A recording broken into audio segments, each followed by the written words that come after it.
माध्यम से मैं सभी लोगों को प्रणाम एवं जोहार करती हूँ। और 17 जून को हुई घटना के बारे में पूरे झारखंड वासी रूबरू हैं कि आखिर उस दिन हुआ क्या था। हम लोग एक गरीब पीड़िता की आवाज को आगे बढ़ाने के लिए और एक्चुअली में उनको न्याय दिलाने के लिए हम लोग वहां पहुंचे थे।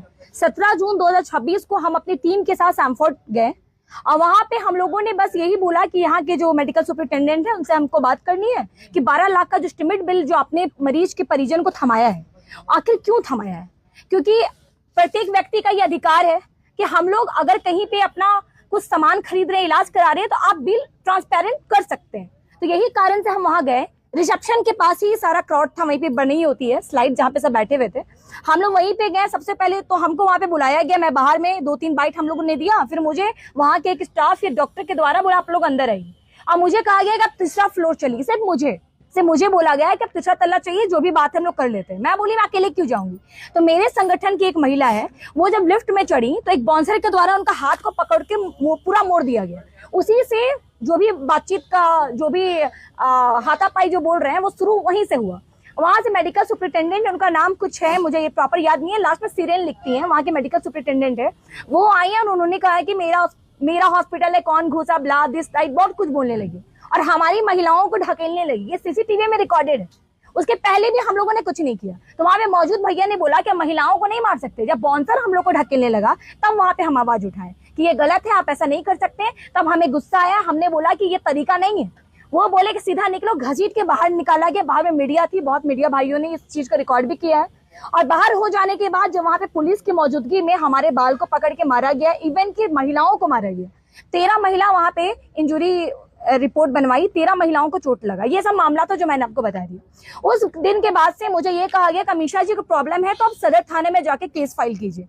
तो जब हम वहां पे गए 7 बजे के लमसम में, हम लोग 30 से 40 लोग मेरे सपोर्ट में, बहुत दूर दूर से भैया लोग आए थे, जैसे आकाश भैया, ये सब रामगढ़ से आए हमारे लिए। तो वहां जाके जब हम लोग FIR दर्ज किए सैमफोर्ड पे, वो भी कितने टाइम हो रहा होगा, 3-4 के बाद की बात है, शाम की बात है। तो हम लोग भूखे प्यासे रहकर वहां पे FIR लिखना, उनका 10 तरह का प्रोसेस और फॉर्मेलिटीज को पूरा करना, सब महिला वही थी।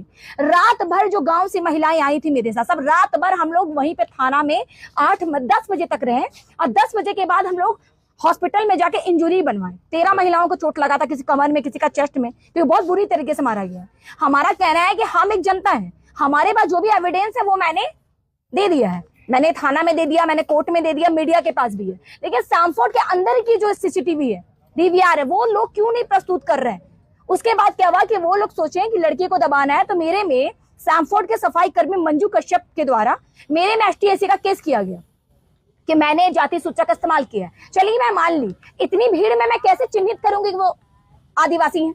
ये तो एक था उनका क्या चाल कि वो लड़की को दबाए। उसके बाद क्या हुआ कि जब मैंने जो केस किया, आज 1 महीना 5-6 दिन हो गया, किसी भी तरह का कोई सुनवाई कार्रवाई नहीं हुई है। 1 महीने के बीच में मुझे धमकियां मिलने लगी, मुझे सेटलमेंट करने को बोला गया। बहुत ऐसे MLA MP भी है, मैं नाम अभी नहीं रिवील करूंगी, जिनके माध्यम से मुझे डिमोटिवेट और मोटिवेट भी किया गया। 10 लोग अगर नेता फोन कर रहे हैं तो 7 उसमें से डिमोटिवेट करते हैं और 3 मुझे मोटिवेट करते हैं। सबका यही कहना है कि बड़े लोग हैं, बड़े लोगों के संरक्षण में ये अस्पताल चल रहा है, तुम अकेली क्या कर लोगी, बैठ जाओ, बहुत कम उम्र की हो, कुछ फायदा नहीं है। मैंने हर कॉल्स को, जितने कॉल मैं टैप कर पाई, जितने नॉर्मल कॉल आए मैंने टैप किया। व्हाट्सएप कॉल आए, व्हाट्सएप कॉल के जरिए जो नहीं होता है कि फेक कॉल्स +92 पता नहीं ऐसे ऐसे करके कॉल्स आते थे, सबका है मेरे पास। उसके बाद फिर क्या किया गया कि जब देखिए कि लड़की कुछ नहीं कर रही है, लड़की जब मैंने बोला कि मैं सेटलमेंट वगैरह जो भी है मैं कॉम्प्रोमाइज नहीं करूंगी, मैं जब गलत नहीं हूं तो मैं झुकूंगी। आज से 1 हफ्ता पहले मुझे सदर थाना से 2 नोटिस प्राप्त होता है। 2 नोटिस, अभी 2026 चल रहा है, 272 कांड संख्या 2024 का एक नोटिस मुझे प्राप्त हुआ है। मैं लाई उस नोटिस को, और उस नोटिस में लिखा गया है कि मुझे 7 दिन के अंदर वहां पे उपस्थित होके अपना जवाब देना है। तो मैं इस बारे में, ऑफ कोर्स मैं लेटर पर पढ़ी लिखी लड़की, मैंने पढ़ा कि गलत है, तो मैंने फोन किया तो मुझे कहा जाता है कि गलती से वो लेटर मैंने भेज दिया। मैडम एक बात बताइए, एक वर्दी वाला पुलिस, आप गलती से किसी को साइन करके सदर थाने का मोहर लगा के आप भेजते हैं किसी को स्पीड पोस्ट के जरिए लेटर, तो साजिश नहीं है तो क्या है। जान रहा है कि लड़की ना बिक रही है, ना झुक रही है, ना दब रही है, तो आप सोचते झूठे केस में लपटाओगे। मैं उसमें वहां पे मैंने बोला कि देखिए सर ऐसा नहीं होता है, अगर आप लोग को फंसाना है तो डायरेक्टली बोलिए ना। नहीं मैडम हम दूसरा लेटर आपको भेज दे रहे हैं। दूसरा लेटर मैं आज रिसीव करके आई हूँ, स्पीड पोस्ट के जरिए दूसरा लेटर मुझे मिला।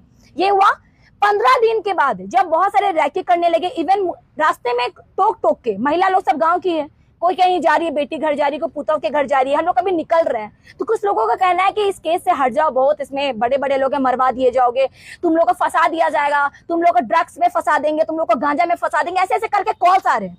हमने ये भी जवाब दिया कि ऐसा थोड़ी होता, कानून नाम का भी चीज है। तो क्या बोला गया मुझे पता है कि तुम सच के लिए कितना दिन जिंदा रहोगे, चारों तब झूठे लोग बैठे हैं, मैंने रिकॉर्डिंग कर रखा है उस नंबर का, ठीक है।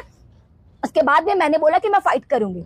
अभी मैं बता रही हूँ कि मेरी बेल लगी हुई है, बेल हुई नहीं है, लेकिन कोर्ट की तरफ से नो कॉर्सिव लगा दिया है कि मेरी अरेस्टिंग तब तक नहीं होगी जब तक यहाँ से इन्वेस्टिगेशन नहीं किया जाएगा। एक अच्छा चीज हुआ। उसके बाद ये लोग क्या किए, देखे कि लड़की को नहीं हो रहा, तो वो मुझे मानहानि का केस के लिए, कोई बीबी राय है, एडवोकेट लीगल कंसल्टेंट है, ये रातू का है, ये सैमफोर्ड की तरफ से मुझे एक लीगल नोटिस भेजते हैं, 3.5 करोड़ रुपया ये मुझसे मांग रहे हैं। क्यों मांग रहे हैं? क्योंकि मैं तो झुकी नहीं। अब सोच रहे हैं लड़की को परेशान करने का ही नया